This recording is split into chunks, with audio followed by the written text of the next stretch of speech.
Første lignende skyting var feilfri. Den andre innhøyt på det som skal komme.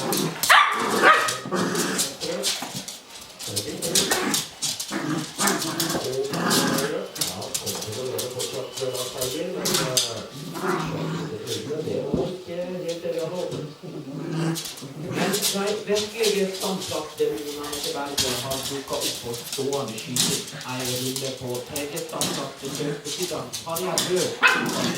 Der kommer norsk ut. Lars Berger, 21,6 sekunder foran Harja Bø.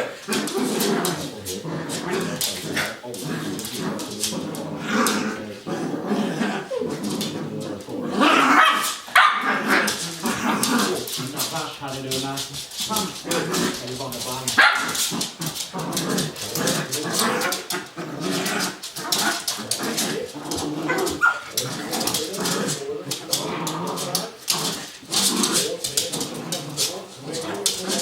Bergen var ute av plassen. Bø kommer en gang. 20 av 20 skår. Bergen har et giftig. Bjørn Berg går fra alle på den siste runden og kopierer OL-gullet fra Vancouver.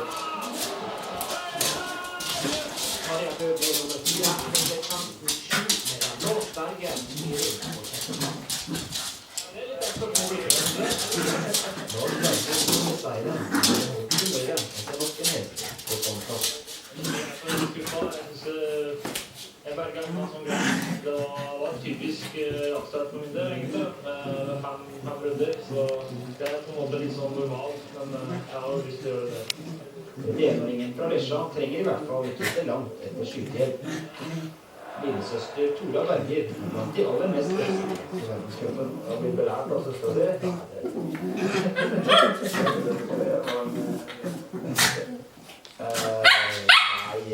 Jeg prøver å lære statistikken på Staher. Storebrors strålende skudd ender ikke i svart. Tora på sin side kommer bare på 16%. Når jeg ser Lars, så irriterer jeg litt at Tora Gullestrøm løste dette her i serien. Men jeg tror det kan ha brukt dette som inspirasjon, for Tora gjør en fantastisk jobb. Hun gjør ting veldig enkelt, og jeg tror hun vet veldig godt hva hun skal gjøre når hun kommer inn på standplass, og akkurat der